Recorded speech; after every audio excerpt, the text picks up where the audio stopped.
குவைத்தில் துரதிருஷ்டவசமான ஒரு சம்பவம் நடந்திருக்கு. குவைத்தில் மக்காஃப் பகுதியில் 6 மாடி கட்டடம் ஒன்று இருந்திருக்கு. அங்கே தொழிலாளர்கள் தங்கி வேலையெல்லாம் பார்த்துட்டு இருந்திருக்காங்க. நேற்று அங்கே தரைத்தளத்தில் சமையல் கூடம் இருந்திருக்கு. அந்த கூடத்திலேருந்து எதிர்பாராத விதமாக தீ விபத்து ஏற்பட்டு மலமலன்னு அந்த 6 மாடி கட்டடத்துக்கு பரவி இருக்கு. நிறைய பேர் தீயில கருகியே இறந்து போயிருக்காங்க. அந்த கரும்புகையில மூச்சு திணறி பல பேர் இறந்து போயிருக்காங்க. இதுல அந்த பில்டிங்ல வசிச்ச பெரும்பாலானவர்கள் இந்தியர்கள்னு சொல்லப்படுது. தமிழர்கள், அதே மாதிரி கேரளாவை சேர்ந்தவர்கள், வடநாட்டினர் எல்லாருமே இருந்திருக்காங்க. அதுல இப்ப தமிழ்நாட்டை சேர்ந்த 5 பேர் இறந்து போயிருக்கிறதாக தமிழ்நாடு அமைச்சர் மஸ்தான் உறுதி பண்ணியிருக்காரு. அதே மாதிரி கேரளாவை சேர்ந்த ஒரு 19 பேர் இறந்து போனா தகவல் வெளியாகிட்டு இருக்கு. இப்ப மத்திய அமைச்சரும் குவைத்துக்கு போறாங்க. அதே மாதிரி கேரளா சுகாதாரத்துறை அமைச்சரும் குவைத்துக்கு போறதுக்கான வேலைகள்ல இறங்கியிருக்காங்க. ஆமா, ஏன்னா கேரளாவை சேர்ந்த நிறைய பேர் உயிரிழந்திருக்கிறதுனால வீணா ஜார்ஜ் சுகாதாரத்துறை அமைச்சர் அவங்க குவைத் போறாங்க. மத்திய இணையமைச்சர், வெளியுறவுத்துறையில இணையமைச்சரா இருக்கிற கீர்த்தி வர்தன் சிங் குவைத் போயிட்டாரு. அங்க காயமடைஞ்சவங்க எல்லாம் நேர்ல போய் பார்த்திருக்காரு. அங்க இருந்து எல்லாரையும் மீட்டு கொண்டு வருவோம் அப்படிங்கிறதையும் இந்திய அரசு உறுதியா கொடுத்திருக்காங்க. ஆமா, இப்ப குவைத்துடைய அரசரும் உத்தரவு போட்டிருக்காரு எப்படி இந்த விபத்து நடந்தது அப்படின்னு. உடனடியாக குவைத்துடைய துணை பிரதமர் அங்க போய் விசாரணை எல்லாம் மேற்கொண்டிருக்காரு. அந்த கட்டடத்துல 200 பேர் தங்க வைக்கிறதுக்கான வசதியே கிடையாதான். இருந்தாலும் கட்டட உரிமையாளர்கள், ஒப்பந்ததாரர்கள், அந்த பராமரிப்பாளர்கள் பேராசைக்கு ஆசைப்பட்டு அவ்வளவு பேர் தங்க வச்சிருக்காங்க. அதே மாதிரி அந்த எமர்ஜென்சி எக்ஸிட் போன்ற எதுவுமே செஞ்சு தரப்படலைங்கிறதும் சொல்லப்படுது. இப்ப எல்லாரையும் கைது செய்யறதுக்கு அந்த நாட்டு அரசு உத்தரவு போட்டிருக்காங்க. கடுமையான நடவடிக்கை எடுக்கப்படுங்கிறத குவைத் அரசு உத்தரவு கொடுத்துருக்காங்க. பட் இறந்து போன குடும்பத்தினர் நினைச்சா ரொம்ப பரிதாபமா தான் இருக்கு. ஒவ்வொருத்தருடைய கதையும் அவ்வளவு சோக கதையில தான் இருக்கு. இங்க இருந்து குடும்பத்தை காப்பாத்துறதுக்காக தான் அங்க போய் நிறைய பேர் வேலைக்கு போயிருந்தாங்க. போயிருந்த இடத்துல இப்படி ஒரு விபத்து, அதுவும் இந்த மாதிரியான பேராசை பிடிச்சவங்களோட ஒரு அலட்சியத்தால நடந்த விபத்து தான் அங்க நடந்திருக்கு. இதுல கடுமையான தண்டனை அவங்களுக்கு எல்லாம் கொடுக்கணும் அப்படிங்கிற குரல் வந்துட்டு இருக்கு. அதே மாதிரி இங்க தமிழ்நாடு முதலமைச்சரோட செஞ்சி மஸ்தான் மீட்டிங்லாம் போட்டிருக்காரு. உதவி எண்கள்லாமும் அறிவிச்சிருக்காங்க. தமிழர்களை பத்திரமா மீட்டுட்டு வருவோம் அப்படின்னு இங்கேயும் சொல்லிட்டு இருக்காங்க. எல்லாரும் காயமடைஞ்சிருக்கவங்களும் இதுல இருந்து மீண்டு வரணும். அந்த குடும்பத்துக்கும் எல்லாரும் உறுதுணையா இருப்பாங்க. 3வது முறையாக பதவி ஏற்றிருக்காரு பிரதமர் மோடி. பதவியேற்று முடிச்ச கையோட இப்ப இட்டாலி கிளம்புறாரு. ஏன்னா இட்டாலியோட பிரதமர் மெலோனி இந்தியாவுக்கு அழைப்பு விடுத்திருந்தாங்க G7 மாநாட்டுக்கு கலந்துக்குங்கன்னு. இப்ப வெற்றி கிடைச்சோன்னா முதல் பயணமா இட்டாலிக்கு போறாரு. 13ல இருந்து 15 வரை நடக்குது. இன்னைக்கே தொடங்கிருச்சு. இருந்தாலும் பிரதமர் இப்பதான் கிளம்புறாரு. 14ஆம் தேதி நடக்கிற அந்த மாநாட்டுல எல்லாம் கலந்துக்குவாரு. போர் பத்தி எல்லாம் பேசுவாங்க அப்படின்னு சொல்றாங்க. இந்த G7 அப்படிங்கிறது பொருளாதார கூட்டமைப்புக்கான ஒரு இதுதான். இந்த G7 நாடுகள் கனடா, அமெரிக்கா அவங்க எல்லாம் இருக்காங்க. ஜோ பைடன் இட்டாலி போறாரு. அதே மாதிரி ரிஷி சுனாக் வந்திருக்காரு. இவர் ஜஸ்டின் ட்ரூடோ வந்திருக்காரு. அதோட பிரதமர் மோடியும் போய் அங்க கலந்துக்கிறாரு. ஜஸ்டின் ட்ரூடோவும் பிரதமர் மோடியும் தனிப்பட்ட முறையில சந்திச்சு பேசக்கூடிய வாய்ப்புலாம் இருக்குன்னு சொல்றாங்க. ஏன்னா 2 நாட்டுக்கும் ஒரு மறைமுகமான ஒரு பனிப்போர் தான் நிலவிக்கிட்டு இருக்கிறதுனால 2 பேரும் பேசி சமாதானத்துக்கு வருவாங்கன்னு எதிர்பார்க்கப்படுகிறது. இன்னொரு பக்கம் என்னன்னா, நண்பர்கிட்ட சொல்லுவார்ல, மரண போய் தான் கட்டிட்டாங்க போறோமா என் தொகுதியிலேயே ஜஸ்ட் மிஸ் தெரியுமா, நல்ல வேலை பங்கு G20 நடத்தி முடிச்சவங்க இந்தியாவில G7ல கலந்துக்க முடியுமா நினைச்சேன், நல்ல வேலை வந்துட்டேன், இல்லாட்டி வேற ஒருத்தர் வந்துருவாரு. ஆமா, அதனால அவங்க பொதுவாதான் இந்தியாவுக்கு அழைப்பு கொடுத்திருந்தாங்க. ஜிஏ திரும்ப வந்திருக்காரு அப்படிங்கறதுனால அவரே போறாரு. ஆமா, இப்ப ஒரு 3வது முறையா பிரதமர் ஆயிருக்காரு. அதே மாதிரி 4வது முறையா ஒருத்தருக்கு சமன் போயிருக்கு. இதோட ஆஜராகாம எஸ்கேப் ஆகிட்டு இருக்காரு. கர்நாடகாவுடைய முன்னாள் முதலமைச்சர் எடியூரப்பா, அவருக்கு வயசு 81. இந்த வருடம் பிப்ரவரி மாதம் ஒரு 17 வயது சிறுமிக்கு பாலியல் தொல்லை கொடுத்துட்டாருங்கிற புகார். அந்த சிறுமியுடைய அம்மா தான் புகார்லாம் கொடுத்தாங்க. நாங்கள் உதவி கேட்டு போயிருந்தோம், என்னுடைய மகளை தனியறை கூட்டிட்டு போனார் எடியூரப்பா. அங்கே பாலியல் சீண்டல்லாம் ஈடுபட்டாரு, பாலியல் வன்புணர்வுலையும் ஈடுபட்டாருலாம் அவங்க ஸ்டேட்மெண்ட்லாம் கொடுத்துருந்தாங்க. அதன் பிறகு போக்சோ சட்டம்லாம் அவர் மேல பாயப்பட்டிருந்தது. இந்த வழக்கு சிஐடிக்கு மாற்றப்பட்டது. கர்நாடகா சிஐடி விசாரிச்சுட்டு இருக்காங்க. ஏற்கனவே 3 முறை சம்மன் அனுப்பி எடியூரப்பா ஆஜராகவே கிடையாது.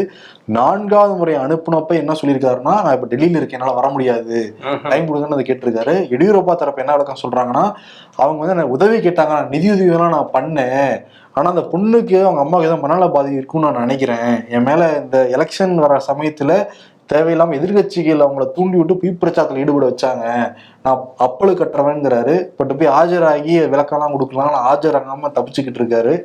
இதுல என்னன்னா அந்த அம்மாவும் இப்ப இறந்து போயிருக்காங்க. ஆமா, அந்த புகார் கொடுத்த பெண் வந்து உயிரிழந்திருக்காங்க. அவங்க பொண்ணு மட்டும்தான் இப்ப இருக்காங்க. இந்த வழக்கு எப்படி போகுதுன்னு பாக்கணும். இன்னொரு பக்கம் யூபியில வந்து ஒருத்தர் புல்டோசர் எடுத்துட்டு போய் இடிச்சிருக்காராமே. ஆமா, ஊபினாலே புல்டோசர் தான். பிரதமர் மோடியே சொல்லியிருந்தாரு, புல்டோசரை எப்படி பயன்படுத்தணும்னு யோகி கிட்ட கேட்டு தெரிஞ்சுக்கோங்க அப்படின்லாம் சொல்லியிருக்காரு. யாரோ ஒருத்தர் கேட்டு தெரிஞ்சிருக்காரு, பார்த்தே தெரிஞ்சுக்கிட்டு இருக்காரு. ஆமா, ஊபியில டெல்லி லக்னோ நெடுஞ்சாலையில ஹாபூர் பகுதி இருக்கு. அங்க வந்து சர்ஜாசி ஒரு சுங்கச்சாவடியில ஒருத்தர் போயிருக்காரு குடிபோதையில ஜேசிபி ஓட்டிட்டு. சுங்கச்சாவடியில நிப்பாட்டி காசு கட்டுங்கப்பான் இருக்காப்புல. ஜேசிபியிலே நீ காசு கேட்பி, அதுவும் ஊபியில இருந்துகிட்டுன்னு சொல்லிட்டு, இது அரசாங்க வண்டி, நாங்க இதான் வச்சிட்டு இருக்கோம் எல்லா பக்கமும். ஜேசிபி எப்படி போகும், அந்த இது முன்னாடி இப்படி அடிக்கும்ல, ரெண்டு நடுவுல சுங்கச்சாவடி அந்த இதுக்கு போனோம்னா இங்கிட்ட ஒரு இடி இங்கிட்ட ஒரு இடி முடிச்சு விட்டாரா, அந்த சுங்கச்சாவடியே முடிச்சு விட்டாப்புல. இப்ப வலை வீசி தேடி அவரை குத்த வச்சு உட்கார வச்சு போட்டோ எல்லாம் எடுத்து, ஏன்னா மது போதையில பண்ணிட்டாங்க, நம்ம மாநிலத்துடைய வாகனம் ஜேசிபி தான், அதுக்கு வந்து வரி போடுறாங்கன்னு நினைச்சிட்டாங்க, ஸ்டேட்மெண்ட் எல்லாம் கொடுத்துருக்காரு. மாநில வாகனமாவே அறிவிச்சிட்டாங்களா, அந்த மாதிரி எப்படிங்க நீங்க வரி போடலாம். ஆமா, எல்லாம் யோகி ஆதித்யநாத்தை பார்த்து இப்படி பண்ணிட்டு இருக்காங்க. பாத்துக்கங்க, இது உங்களுக்கே ஆபத்தா தான் முடியும் போல இருக்கு. அரசுக்கு ஆல்ரெடி ஆபத்தா முடிஞ்சிருச்சு. 44 தொகுதிகள்ல இந்தியா ஒரு ஜெயிச்சிருக்கு. அதுல 16 இடங்கள் பகுஜன் சமாஜ் பிரிச்சதுனால இந்தியா ஜெயிச்சிருக்கு, இல்லாட்டி 16 போயிருக்கும். ஏன்னா மாப்பில ராமர் கோயில சொல்லி ஓட்டு வாங்கிட்டாங்க, யூபியில வாங்க முடியல இருக்க இடத்துல. ராகுல் காந்தி எந்த தொகுதியை ராஜினாமா பண்ணுவாருங்கிறதான் காங்கிரஸ்ல ஒரு பேச்சா போய்கிட்டு இருக்கு.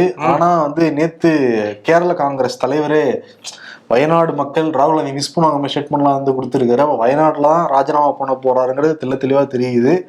இதுல என்னன்னா, பிரச்சாரத்துல ராகுல் காந்திக்கும் மாநில முதல்வர் பினராயி விஜயனுக்கும் ஒரு சர்ச்சை இருந்தது. ஏன்னா பினராயி விஜயன் ரொம்ப கடுமையா ராகுல் காந்தி விமர்சனம் பண்ணாரு, காங்கிரஸ் விமர்சனம் பண்ணாங்க.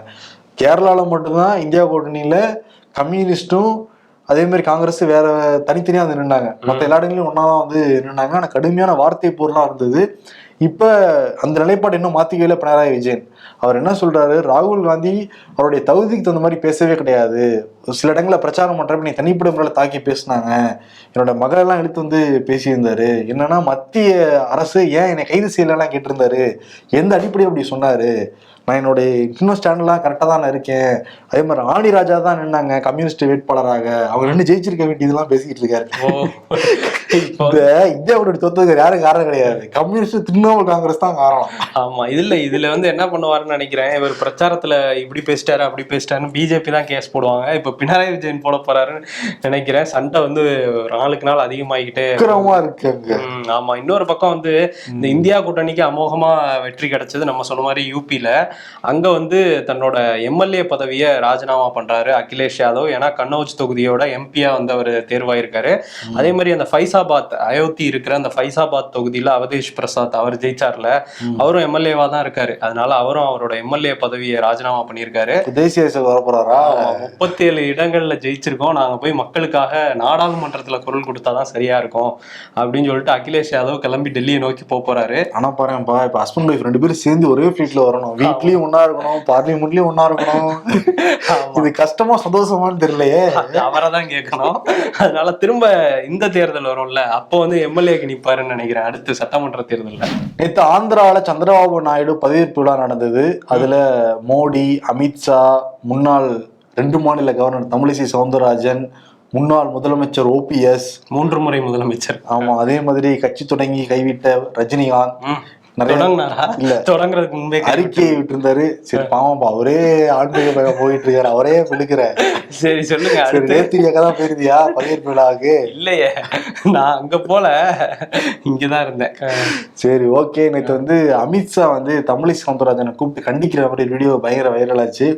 ஆளாளுக்கு இன்னொன்னு வந்து போட்டுக்கிட்டு இருந்தாங்க. அந்த ஏஐல வாய்ஸ் ஓவர்லாம் என்ன பேசியிருப்பாங்கன்னு சமூக வலைதளத்துல பாக்குறப்ப சிரிப்பாவும் இருக்கு, உங்க கஷ்டமாவும் இருக்கு. ஏன்னா அவ்வளோ கூட்டத்துக்கு முன்னாடி புருவத்தை தூக்கி இப்படி வந்து கண்டிக்கிற மாதிரி அந்த வீடியோ எல்லாமே இருந்தது. சரி, தமிழிசை சவுந்தரராஜன் கேட்டா விடை கிடைச்சிடும். அது 2-3 பேர் தான் அதுக்கு தெரிஞ்ச விடை. ஒன்னும் அமித்ஷா சொல்லணும், இல்ல வெங்கையா நாயுடு சொல்லணும், இல்லாட்டி நட்டா சொல்லணும், இல்லாட்டி தமிழிசை சொல்லணும். 3 பேரும் பிரஸ் மீட்டிங்கே வரமாட்டாங்க. நட்டா, அமித்ஷா, வெங்கையா நாயுடு. சரி, தமிழிசைக்கு தான் ஃபிளைட் இறங்கினோடனே பிரஸ் மீட் கொடுப்பாங்கல்ல, கேட்டிருக்காங்க.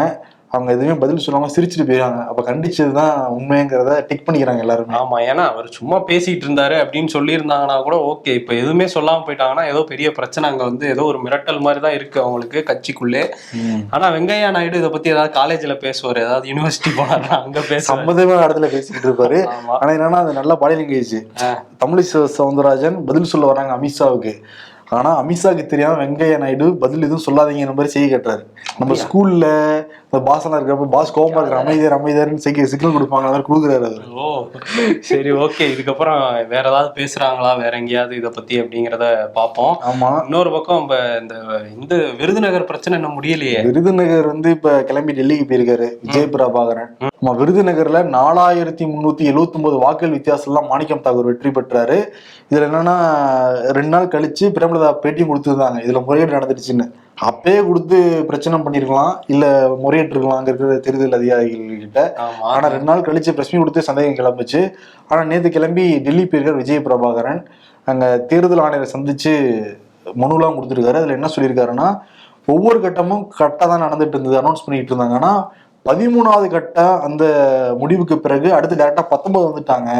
அதுவும் லஞ்ச் டைம்ல எல்லாரும் சாப்பிட போயிட்டாங்க. அந்த சமயத்துல வாக்குகள் எண்ணிருக்காங்க. லஞ்ச் டைம்ல சாப்பிட தானே போவாங்க. ஓ, அந்த டைம்ல வாக்குகள் எண்ணிருக்காங்க. ஆமா, 2 மணிக்கு அனௌன்ஸ் பண்ணாங்க, அப்புறம் 5 மணி தான் அனௌன்ஸ் பண்ணாங்க. அதுக்குள்ள எப்படி 5 சுற்று என்ன முடியும்? இன்னொரு என்னன்னா, தபா வாக்குகள் என்றப்ப யாரையும் உள்ள விடல, இதுல முறையீடு உறுதியா இருக்குன்னு நாங்க நம்புறோம். தேர்தல் ஆணையம் நிச்சயமா ஒரு மறு வாக்கு எண்ணிக்கைக்கு உத்தரவு போடணும், அப்படி இல்லாட்டி நான் கோர்ட்டுக்கு போவேன்னு சபதம் போட்டிருக்காரு. டெல்லிக்கு அவர் போயிருக்காரு. ஓகே. இங்க இவர் விருதுநகர்ல எம்பி மாணிக்கம் தாக்கூர் அவர் என்ன சொல்றாருன்னா, நம்ம ஸ்கூல்ல எல்லாம் சில பேர் பேரண்ட்ஸை கூப்பிட்டு வந்துருவாங்க ஆகும்னு, அந்த மாதிரி இவர் பண்ணாரு. 2 நாள் கழிச்சு சென்னைக்கு போயிட்டு அம்மாவை கூப்பிட்டு கம்ப்ளைண்ட் பண்ணிட்டு இருந்தாரு. இது என்ன கிரிக்கெட் போட்டியா, நான் பேட்டிங்ல அவுட் ஆயிட்டேன், ரோட்ல விளையாடுற கிரிக்கெட் மாதிரி பேட்ல அவுட் ஆயிட்டேன், திரும்ப அம்மாவை கூப்பிட்டு ஒத்துக்க மாட்டேன் கல்லாட்டாவது, திரும்ப எனக்கு ஃபர்ஸ்ட்ல இருந்து பவுலிங் போடுங்க, அந்த மாதிரி சின்ன பிள்ளைத்தனமா கேட்டுட்டு இருக்காங்க.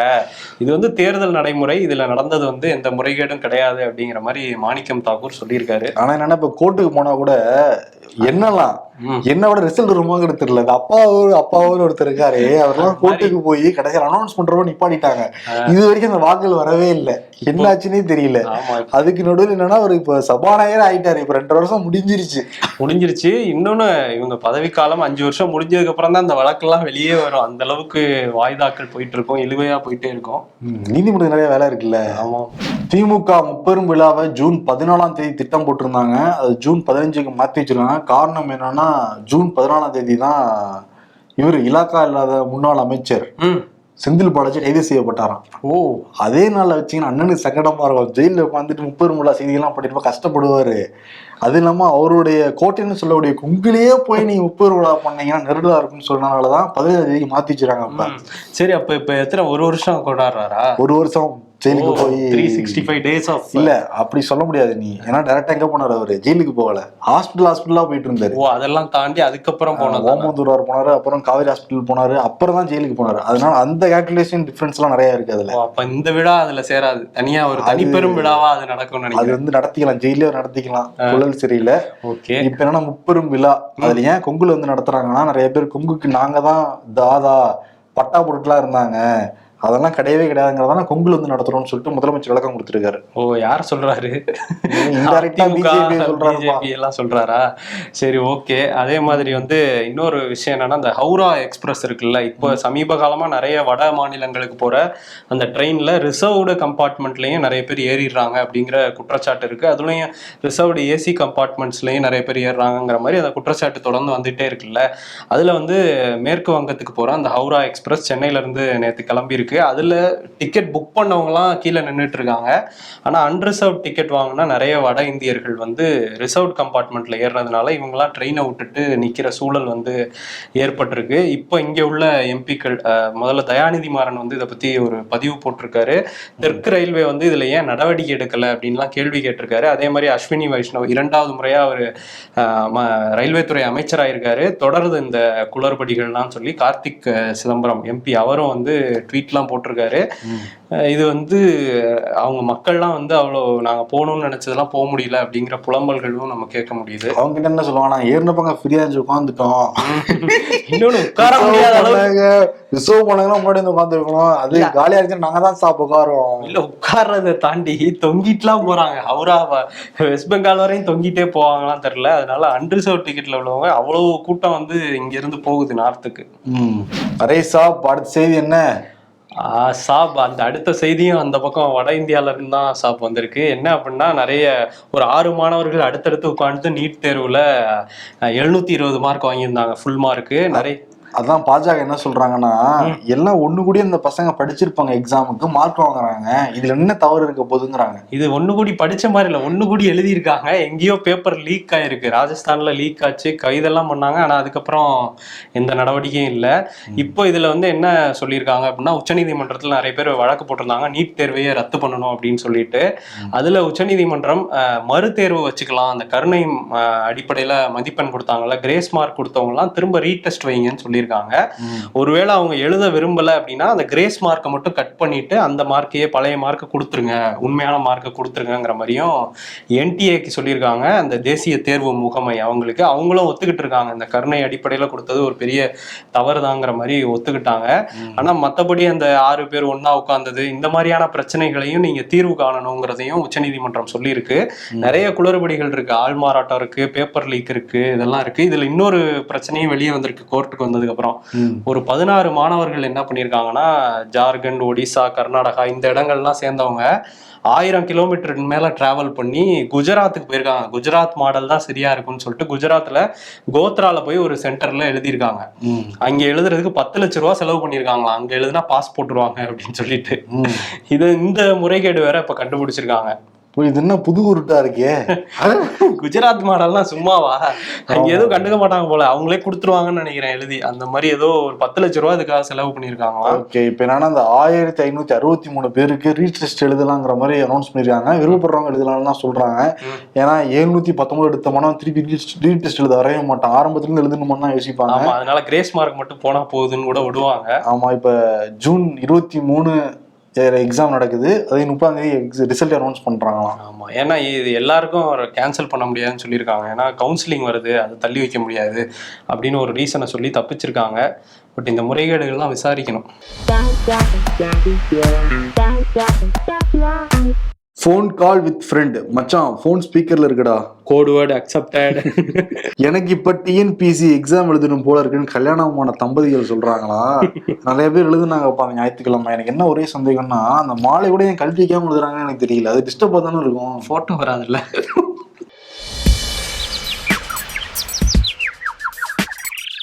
கூட்டணியில் குழப்பத்தை ஏற்படுத்த முயற்சித்தால் நிறைவேறாது, செல்வ பெருந்தகை. அது கண்ணாடி சார், ஏன்னா அவர் தான் ஏற்படுத்திட்டு இருக்காரு. அண்ணே அவனை ஏன் அடிக்கிறீங்க? விக்கிரவாண்டி இடைத்தேர்தலில் வெற்றி பெறுவருக்கு வாழ்த்து சொல்றது மக்கள் பணியில வருமா வராதான்னு கேக்குறான்பா. அரசியல்ல இதெல்லாம் சாதாரணமாப்பா. விருது பிரதமர் மோடிக்கு வந்து கொடுத்துடலாம். 2014 இருந்து 2019 வரைக்கும் யாரும் மறந்திருக்கவே முடியாது. ஃபுல்லா ஃபிளைட்டே தான் இருந்தாரு. எங்கப்பா அவர் இங்க வந்துட்டாருன்னா நமக்கு ஒரே கொண்டாட்டாம இருந்துச்சு, அப்பா நம்ம இந்தியாவுக்கு வந்துட்டாரு அப்படின்னு. இந்தியா வந்தாதான் பிரேக்கிங் நியூஸா இருக்கும், ஏன்னா வெளிநாட்டிலே சுத்திட்டு இருந்தாரு, அந்த அளவுக்கு போயிட்டு இருந்தாரு. 2019க்கு பிறகு குறுக்கால கொரோனா வந்ததுனால அவரால் வெளியில போக முடியல, 2 வருஷம் 2.5 வருஷம். அதனால 2014 இருந்து 19 பண்ண அந்த பிரேக் பண்ண முடியல. இப்போ இன்னைக்கு பாரு பதவியேற்ற 1 வாரம் கூட அவளை கிளம்பிட்டாப்புல இத்தாலிக்கு, 2 நாள் அங்க சுற்றுப்பயணம். அதனால இப்ப என்னன்னா பிஜேபி காரங்களே இனிமேட்டு பாருங்க எல்லாம் வெளிநாடு போய் முதலீடுலாம் ஈர்த்துட்டு வருவாங்கலாம் சொல்றாங்க. விஸ்வகுருனா சும்மாவா? அவர் குறுக்க மட்டும் போயிடாதீங்க சார், குறுக்க போனீங்கன்னா உங்களை தாண்டி பிளைட்ல போயிடுவாரு, அவ்வளவுதான். ஆமா, அதனால மணிப்பூருக்கு மட்டும் போக மாட்டாருங்கிற மாதிரிதான் இருக்கு. இத்தாலிக்கு போயிட்டாரு. சரி, இந்த விருதை கொடுத்துட்டு விடைபெறலாம். நன்றி, வணக்கம். நன்றி.